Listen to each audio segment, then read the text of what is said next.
Good morning बच्चों। BR school के इस यूट्यूब चैनल पर आप सभी का स्वागत है। तो देखो, हमने धातुओं की आघातवर्धनता के बारे में पढ़ा था। उसके बाद हम पढ़ेंगे तन्यता के बारे में। आप एल्यूमिनियम और तांबे के तारों का उपयोग कहाँ देखते हैं? क्या आपने कोयले की तारें देखी हैं? निश्चित रूप से नहीं। धातुओं का वह गुण जिससे उन्हें खींचकर तारों में परिवर्तित किया जा सकता है तन्यता कहलाता है। यानी धातुओं का वह गुण जिससे कि उनको खींचकर वो तारों में चेंज किया जा सकता है, यानी एक पतला तार बनाया जा सकता है उनका खींचकर, उन्हें तन्यता कहते हैं।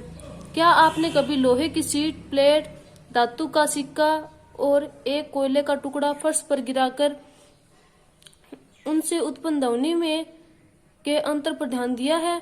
यदि नहीं तो आप अपना प्रयास कर सकते हैं।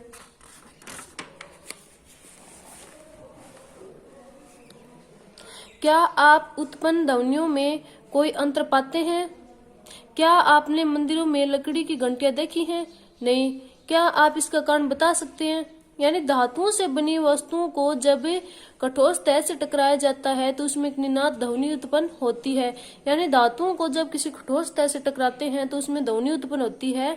माना आपके पास दो समान दिखने वाले डिब्बे हैं, एक लकड़ी से निर्मित और दूसरा है वो धातु से।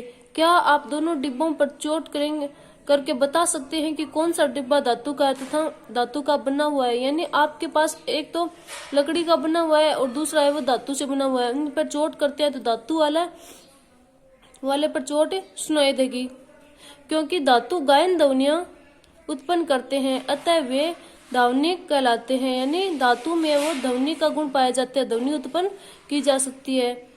धातुओं के अलावा अन्य पदार्थ ध्वनिक नहीं होते, यानी धातुओं के अलावा अन्य पदार्थ ध्वनिक नहीं होते।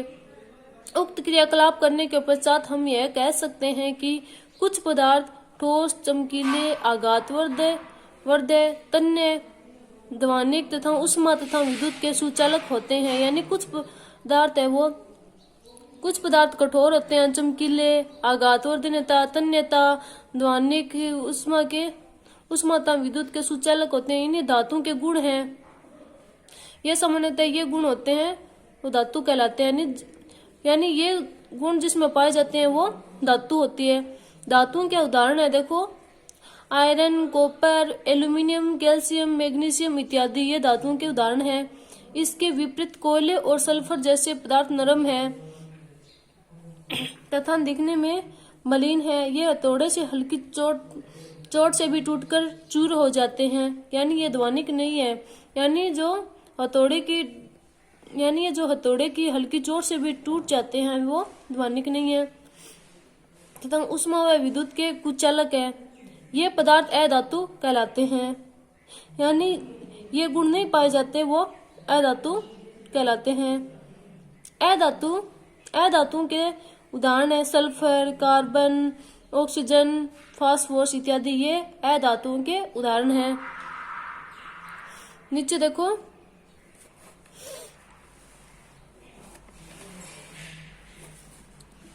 सोडियम और पोटेशियम धातु नरम होते हैं तथा इन्हें चाकू से काटा जा सकता है।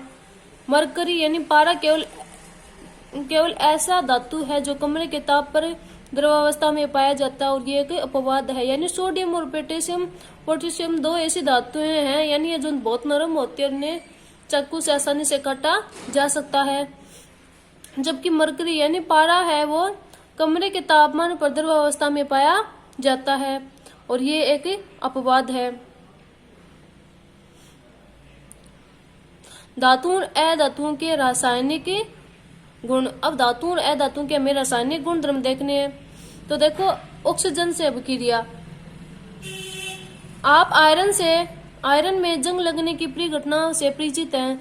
जंग बनने की अभिक्रिया का स्मरण कीजिए। आपने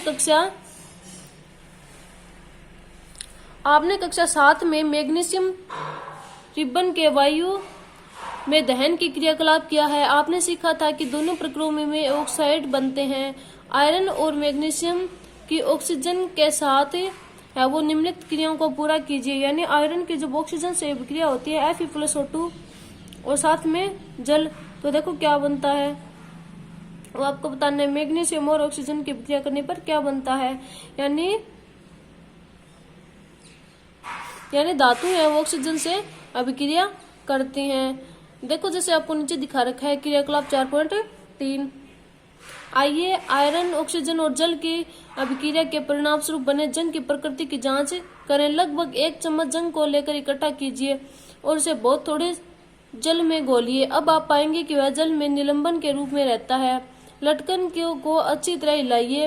विलियन के परीक्षण क्रमशः लाल और नीले लिटमस पत्रों से कीजिए। आप क्या देखते हैं, विलियन अम्लीय है या फिर क्षारीय है, यानी आपको परीक्षण करके देखना है। जंग की प्रकृति का परीक्षण करना है।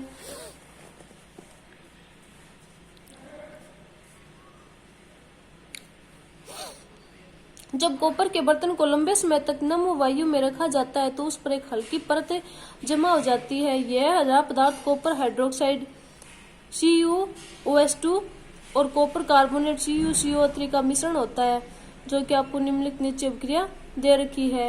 यानी कॉपर को यदि लंबे टाइम तक वो वायु के अंदर रखा खुला छोड़ दिया जाए तो उसके अंदर ऊपर एक हरी परत है, वो हल्की हरी परत है, वो जमा हो जाती है।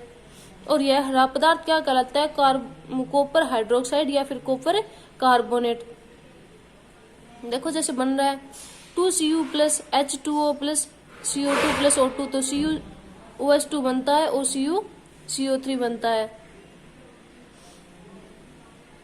यानी कॉपर हाइड्रोक्साइड और कॉपर कार्बोनेट बनता है। जब मैग्नीशियम रिबन के दहन के क्रियाकलाप का स्मरण कीजिए और मैग्नीशियम रिबन का दहन करने पर प्राप्त राख को जल में घोलकर इसकी अम्लीय तथा क्षारीय प्रकृति के जानने हेतु विलयन का परीक्षण कीजिए। आज हम पढ़ेंगे इतना ही। धन्यवाद।